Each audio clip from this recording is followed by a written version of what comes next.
اس نے کہا یہ خدا کا فضل ہے جو صرف خدا کے لوگوں کو دیا گیا ہے کہ وہ خدا کے لوگوں کو اٹھائیں، اس دنیا کی خواہشوں کو ترک کریں، عقیدت کے ساتھ اس دنیا میں زندہ رہیں اور امید کے ساتھ یسوع مسیح کے جلال کا انتظار کریں۔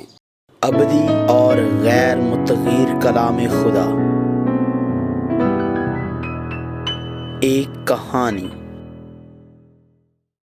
کہانی حصہ 94۔ تیتس، اس نے اپنے آپ کو ہمارے واسطے اپنی خاص ملکیت کے لیے ایک امت بنانے کے لیے دے دیا۔ تیتس پہلا باب تا 4 باب۔ تیتس کی کتاب جو پہلا اور دوسرا تیموتھیوس کے ساتھ پاسبانی خط کہلاتی ہے۔ تیتس ایک پادری جس کو پولس نے بھائی، ایک ساتھی اور ایک حقیقی بیٹا کہا، بھیجا گیا خط ہے۔ روم جاتے اپنی راہ پر پولس کریتے سے گزرا اور وہاں رہتے ہوئے خوشخبری کی منادی کی، اور پولس نے نامکمل رہ جانے والی چیز کو سیدھا کرنے اور ہر شہر میں بزرگ مقرر کرنے کے لیے تیتس کو وہاں چھوڑا۔ بے الزام ہو۔ بزرگوں کی اہلیت کے بارے میں پولس نے سب سے پہلے کہا، بزرگ بے الزام اور ایک ایک بیوی کے شوہر اور ان کے بچے ایماندار اور بد چلنی اور سرکشی کے الزام سے پاک ہوں۔ جہاں تک ایک نگران کی اہلیت کا تعلق ہے، کہا کیونکہ نگہبان کو خدا کا مختار ہونے کی وجہ سے بے الزام ہونا چاہیے، نہ خود رائی ہو، نہ غصہ ور، نہ نشہ میں غل مچانے والا، نہ مار پیٹ کرنے والا اور نہ ناجائز نفع کا لالچی، بلکہ مسافر پرور، خیر دوست، متقی، منصف مزاج، پاک اور ضبط کرنے والا ہو، اور ایمان کے کلام پر جو اس تعلیم کے موافق قائم ہو۔ اس نے کہا تاکہ صحیح تعلیم کے ساتھ نصیحت بھی کر سکے اور مخالفوں کو قائل بھی کر سکے۔ پولس نے کہا کہ نگہبان کی قابلیت ہر چیز سے بالا تر، بے الزام نہیں ہونی چاہیے۔ اس کا مطلب یہ ہے کہ خدا کے حضور شرمندہ نہیں ہونا چاہیے۔ اس کی وجہ یہ ہے کہ انہیں خدا کے کام کی ذمہ داری سونپی گئی ہے۔ پولس نے سرکش لوگوں، بےہودہ گو اور دغا بازوں، خاص کر مختونوں کو خاموش کرنے کے لیے کہا۔ انہوں نے ناشائستہ باتیں سکھا کر گھر کے گھر تباہ کر دیے۔ پولس نے سختی سے متنبہ کیا اور تیتس کو نصیحت کی کہ یہ گواہی سچ ہے، پس انہیں سخت ملامت کیا کر تاکہ ان کا ایمان درست ہو جائے اور وہ یہودیوں کی کہانی اور ان آدمیوں کے حکموں پر توجہ نہ کریں جو حق سے گمراہ ہوتے ہیں۔ پاک لوگوں کے لیے سب چیزیں پاک ہیں، مگر گناہ آلودہ اور بے ایمان لوگوں کے لیے کچھ بھی پاک نہیں، بلکہ ان کی عقل اور دل دونوں گناہ آلودہ ہیں۔ وہ خدا کی پہچان کا دعویٰ تو کرتے ہیں مگر اپنے کاموں سے اس کا انکار کرتے ہیں، کیونکہ وہ مکروہ اور نافرمان ہے اور کسی نیک کام کے قابل نہیں، بدن علیحدہ ہو گیا تھا۔ اور یوں خدا کے لوگوں کے لیے پولس کے بےتاب جذبات مستقل طور پر سامنے آ رہے ہیں۔ لیکن تم وہ باتیں بیان کر جو صحیح تعلیم کے مناسب ہیں۔ پولس نے اپنے ارد گرد کے بہت سے الجھے ہوئے حالات میں تیتس سے کہا، لیکن تو وہ باتیں بیان کر جو صحیح تعلیم کے مناسب ہیں۔ یہ صحیح اور درست طور پر سیکھنا ہے۔ پولس نے بوڑھے مردوں سے کہا کہ پرہیزگار، سنجیدہ اور متقی ہوں اور ان کا ایمان اور محبت اور صبر صحیح ہو۔ بوڑھی عورتوں کی وضع مقدسوں کی سی ہو، تہمت لگانے والی اور زیادہ مے پینے میں مبتلا نہ ہو، بلکہ اچھی باتیں سکھانے والی ہوں۔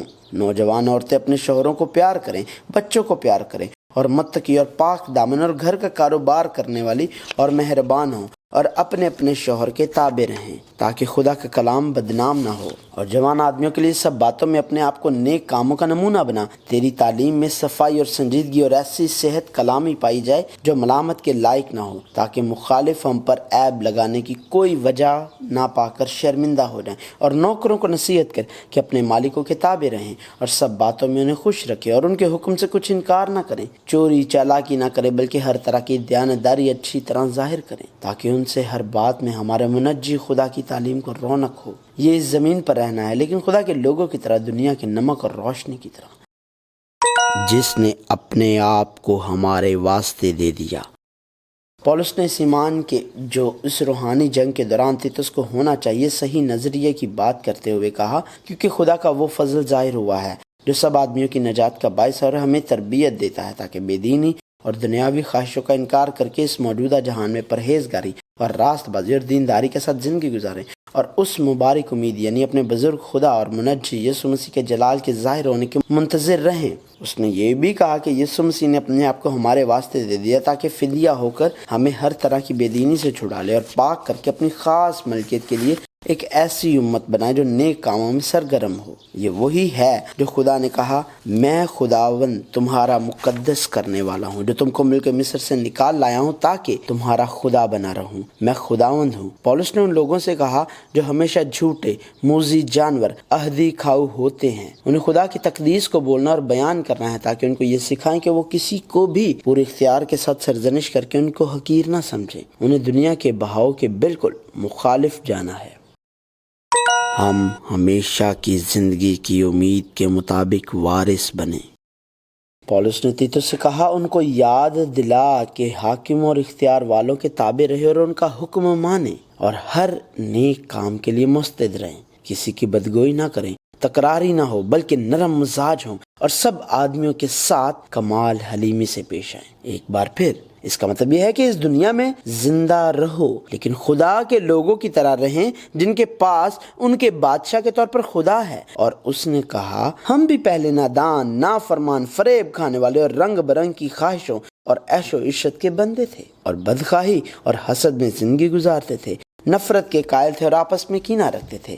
مگر جب ہمارے منجی خدا کی مہربانی اور انسان کے ساتھ اس کی الفت ظاہر ہوئی تو اس نے ہم کو نجات دی، مگر راست بازی کے کاموں کے سبب سے نہیں جو ہم نے خود کیے، بلکہ اپنی رحمت کے مطابق نئی پیدائش کے غسل اور روح القدس کے ہمیں نیا بنانے کے وسیلہ سے، جسے اس نے ہمارے منجی یسوع مسیح کی معرفت ہم پر افراد سے نازل کیا تاکہ ہم اس کے فضل سے راست باز ٹھہر کر ہمیشہ کی زندگی کی امید کے مطابق وارث بنے۔ پولس نے اعتراف کیا اور تسلیم کیا اس سے پہلے کہ پولس اور تیتس دونوں خدا کے خادموں اور ساتھیوں کی حیثیت سے استعمال ہوتے، وہ اس دنیا کے لوگ تھے جو دوسروں سے مختلف نہیں ہیں، جو نجات انہوں نے حاصل کی اگر خدا کی رحمت اور شفقت اور یسوع مسیح کے فضل کے لیے نہیں تو پولس اور اس کے ساتھی یہ سوچ کر کہ یہ دنیا سب کچھ ہے دوسروں کی طرح اسی سمت چل رہے ہوتے۔ ہم بھی ایسے ہی ہوتے۔ جنہوں نے خدا کا یقین کیا ہے وہ اچھے کاموں میں لگے رہنے کا خیال رکھیں۔ پولس نے کہا یہ بات سچ ہے۔ اس نے منادی کی کہ دنیا اپنے پیٹ بھرنے کے لیے زندہ ہے، یہ سوچ کر کہ یہ دنیا ہی سب کچھ ہے اور سمجھتی ہے کہ برائی برائی نہیں ہے، لیکن یہ سچ نہیں ہے۔ اسی وجہ سے اس نے دوبارہ تیتس سے کہا اور میں چاہتا ہوں کہ تو ان باتوں کا یقینی طور سے دعویٰ کرے تاکہ جنہوں نے خدا کا یقین کیا ہے وہ اچھے کاموں میں لگے رہنے کا خیال رکھیں۔ یہ باتیں بھلی اور آدمیوں کے واسطے فائدہ مند ہیں، مگر بے وقوفوں کی حجتوں اور نسب ناموں اور جھگڑوں اور ان لڑائیوں سے جو شریعت کی بابت ہوں پرہیز کر، اس لیے کہ یہ لا حاصل اور بے فائدہ ہیں۔ اس کا مطلب انجیل پر قائم رہنا تھا، یہ یسوع مسیح پر اور خدا کے کلام پر جو زندگی ہے قائم ہونا تھا، اور اس کا مطلب یہ تھا کہ ہم کلام کے مطابق خدا کے لوگوں کی حیثیت سے زندہ رہیں۔ اس کا مطلب یہ تھا کہ اب وہ اپنے اعمال کو ظاہر کر کے خود سے راست باز تعمیر کر کے اور خوبی پر فخر کر کے شریعت کے پابند نہ رہیں، اس لیے کہ یہ چیزیں لا حاصل اور بے فائدہ ہیں۔ ایک دو بار نصیحت کر کے بدعتی شخص سے کنارہ کر۔ پولس کی تیتس کو آخری نصیحت یہ تھی کہ ایک دو بار نصیحت کر کے بدعتی شخص سے کنارہ کر، یہ جان کر کہ ایسا شخص برگشتہ ہو گیا ہے اور اپنے آپ کو مجرم ٹھہرا کر گناہ کرتا رہتا ہے۔ خدا نے ایک پیارے کی حیثیت سے پولس کے پاس خدا کی محبت تھی اور وہ خدا کی محبت سے محبت کرتا تھا، بلکہ وہ اس حصہ میں پرعزم تھا۔ اس سے پہلے پولس نے کہا اے بھائیو، میں تم سے التماس کرتا ہوں کہ جو لوگ اس تعلیم کے برخلاف جو تم نے پائی پھوٹ پڑنے اور ٹھوکر کھانے کا باعث ہیں ان کو تاڑ لیا کرو اور ان سے کنارہ کیا کرو۔ پولس نے یہاں تک کہا لیکن میں نے تم کو در حقیقت یہ لکھا تھا کہ اگر کوئی بھائی کہلا کر حرام کار یا لالچی یا بت پرست یا گالی دینے والا یا شرابی یا ظالم ہو تو اس سے صحبت نہ رکھو، بلکہ ایسے کے ساتھ کھانا تک نہ کھانا۔ پولس جانتا ہے نہ تو پولس کی تعلیمات اور نہ ہی کسی اور کی تعلیمات لوگوں کو بدلتی ہیں، ہم صرف خدا کی محبت کے ذریعے فضل کے سوا مرد خدا نہیں بن سکتے۔ خدا کے جوش کی کہانی، یسوع مسیح کی کہانی اور گنہگاروں کی کہانی جو خدا کی شفقت اور رحمت اور یسوع مسیح کے کثیر فضل کے ذریعے مرد خدا بن گئے۔ یسوع مسیح کی جو ہر طرح کی بدعنوانیوں اور ظلم و ستم کے دوران خوشخبری کے ساتھ خدا کی بادشاہی کے طور پر آیا تھا، منادی کرنے کی کہانی جاری ہے۔